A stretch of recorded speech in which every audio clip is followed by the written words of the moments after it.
Reka subira ndabaye ikaze mwese inshuti banywanyi bacu mukunda kandi mugakurikira amakuru n'ibiganiro dutambutsa kuri isheni yanyu ya Isange TV. Isheni bashikiriza amakuru n'ibiganiro biba bigezweho kandi biba vyakora amatohoza muri mirwi Kirundi.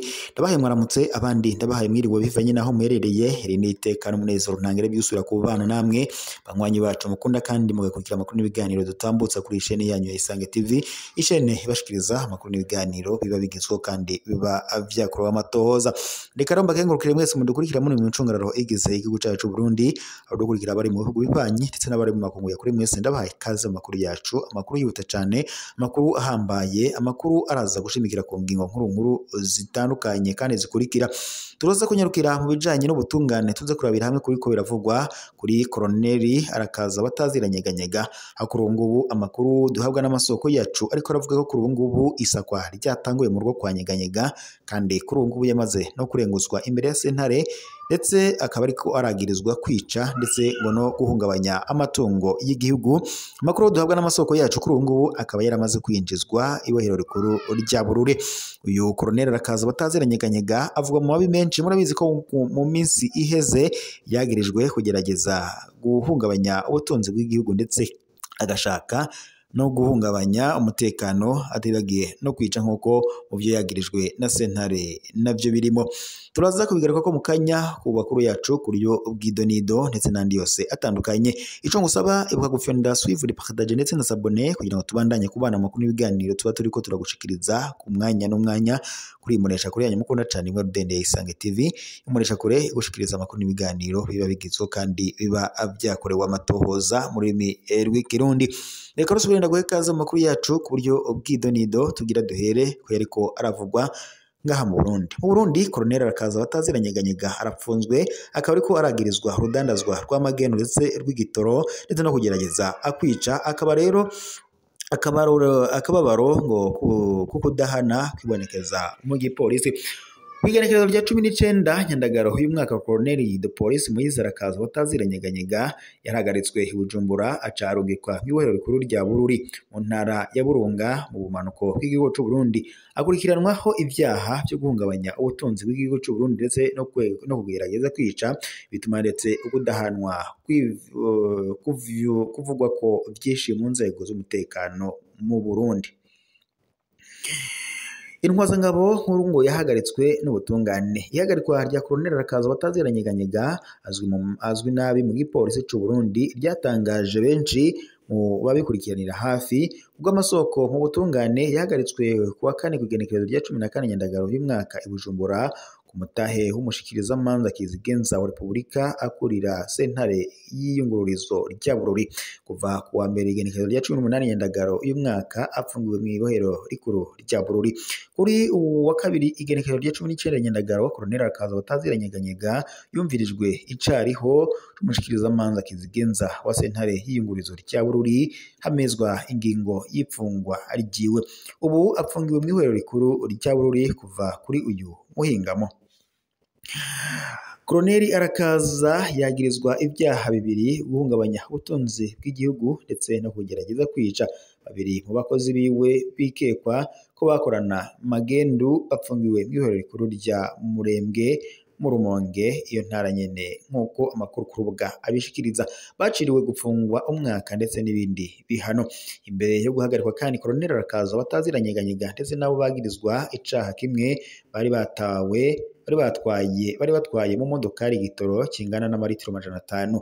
Uburundi bumaze amezi ashika 56 kuri mu bukene bw'ibitoro. Abakozi ba leta benshi bariko baradandaza ico gitoro c'amagendo kiva muri Republika Iharanira Intwaro ya Kongo canke muri Tanzania, ibihugu bibanyi. Igiciro mu kinywabi kikaba gishobora kwigwizwa inshuro 5 igiciro ca leta. Naho abajejwe intwaro ndetse n'igipolisi bamaze imisi bafatwa bagirizwa ibyo byaha ndetse mu nyuma bakarekurwa rimwe na rimwe mu buryo utamenyekanye ngo bagaca bashirwa mu yandi mabanga. Kuwimana rero uheze urugo rw'intwazangabo rwarasatswe ibintu byinshi birafatwa ariko nta na kimwe kigeze gitangazwa ku bijanye n'ibyafashwe cyo kimwe ndetse n'isakwa ry'izo ngo zibiri z'ababanyi biwe basanzwe banyonga amapikipiki. Colonel Arakaza bataziranyeganyega abana n'abakenyezi babiri mu nzu iwe, yoba kandi yahora anyegeza mu nzu yiwe ibitoro yaguze muri Tanzania kuko amasoko mu ntwaro Nyanza mu ntara ya Burunga.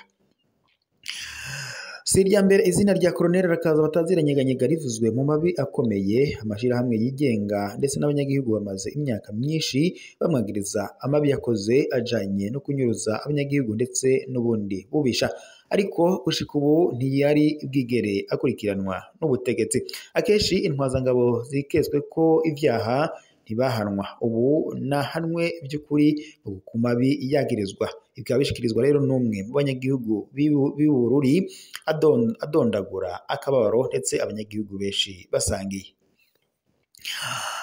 Akeretse kandi ibyo Arakaza yo yarakoze ubwiwe, urubanza rwa Arakaza rwerekana umuco kugwa ku kagwi gakora urudandazwa kw'ibitoro, bigatuma ndetse no kwibaza ku bushobozi bw'ubutungane bw'u Burundi kugira ngo ushobore kurinda igitsure c'abanyepolitike n'inzego z'umutekano. Amashirahamwe yigenga ndetse n'abanyagihugu baniririye urubanza rw'akarorero, urubanza rwiza ngo ruzokwerekana ukudahana, niko amashirahamwe menshi aharanira agateka kazina muntu yongerako.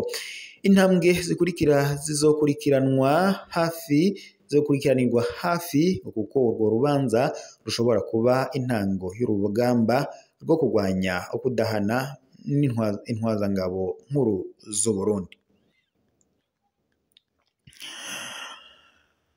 Naho mu yandi makuru, Ingozi kuwa 19 Nyandagaro uyu mwaka, umugwi ujejwe ukuri no kunywanisha abarundi CVR watanguje kuri uwa kabiri nyene wa 18 Nyandagaro uyu mwaka Ingozi mu ntara ya Butanyerera mu buraruko bw'u Burundi ibikorwa vyawo byo kwegeranya ibikorwa nyene vyawo byo kwegeranya ibiharuro nkuko amakuru abishikiriza.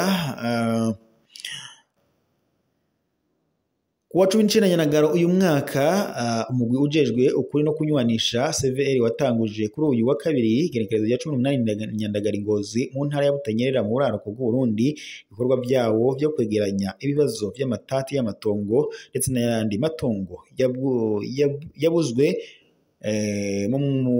mu makuba yagiye araba mu Burundi. Umukuru wabo Pierre Claver Ndayicariye yasabye ababuze ivyabo kudasubira kugira ingendo ndende kubajana amadosiye yabo, kuko ngo abaserukira CVR ubu bari mu ntara zose izakira ndetse n'izubu kugira ngo batunganirize abo banyagihugu. Pierre Claver Ndayicariye yagabishije abategekanya gutanga intahe zitarizo canke kudaha agaciro igikorwa c'uwo mugwi, kubwiwe ngo iyo nyifato izohanwa vy'akarorero. Yanatomoye kandi ko igikorwa ca CVR muri ico gisata ari icahora gikorwa na ACNTB, umugwi ujejwe gutatura amatati y'amatongo ndetse n'ayandi matungo. Uwo mugwi kandi washizweho muri 2006 ukaba wari ujejwe gutorera umuti amatati y'amatongo ndetse n'ayandi matungo vyigwe mu bihe by'intambara zitandukanye, co kimwe ndetse na CVR ni rumwe mu nzego zavuye mu masezerano ya Arusha mu mwaka wa 2000, ariko CNTB ntiyatevye kunegurwa yagirizwa nko guhengama ndetse ngo yahoreye yorohereza abahutu bahungutse cyane cyane abavuye muri Tanzania, ikarenganya abatutsi babasangwa. Ingingo z'uwo mugwi zatumye aheshi hanyagwa amatongo, ubyitwa ko ari ngo ku bushake ata amafaranga n'amakeyi y'ishumbusho atanzwe, ariko ngo yari ategekanyijwe mu masezerano ya Arusha. Kwiyamiriza kwaracafuje izina ry'uwo mugwi gushika iheze ikiringo muri ntwarante 2022. nubwo CVR ihumuriza igice c'abanyagihugu kirafise amakenga. Abenshi bibutsa ko CNTB yari yaciye imanza nyinshi ariko ko abenshi mu barenganijwe batigeze bashikirizwa amatongo canke ngo amatongo yabo. Abo banyagihugu kandi bafise ubwoba ko na CVR ishobora kutazozana gishasha, bakaba basaba rero uwo mugwi kuzokora udahengamye ndetse no gutunganiriza abanyagihugu bose ndetse banyazwe ata nkunzi nkuko ndetse n'amakuru ku rubuga na cane abakorera muri uyu mugwi babishikiriza. Naho mu yandi makuru, amabi y'igipolisi mu mitakataka, umukenyezi yakomerekejwe cane akaba ari mu bitaro. Ubanza kuwa 20 Nyandagaro y'umwaka muri komine ya Bubanza intara ya Bujumbura mu burengero bw'u Burundi ishavuriraniga mu bantu. Kuwa 8 Nyandagaro uheze hari umugore yakomerekejwe cane n'umupolisi akorera ku ishure ry'intwazangabo mu gipolisi ESP, uwo yagirizwa ko ari umurozi kuva ico gihe arapfunzwe. Nawe uwo mupolisi yikekwa ko ivyo vyose yabikoze aborewe ntarigera ahanwa. Ivyo bigatuma rero ishavu ryongerekana mu banyagihugu. Kubwo babibonye uwo mupolisi ngo yarakubise bikomeye uwo mukenyezi bituma ndetse akomereka cane. Ivyo vyatumye abanyagihugu bo mu micungararo bashabura cane bashaka kwica uwo mupolisi. Iyo ngo hadaseruka bagenzi biwe baje kumutabara ntiyaharokoka.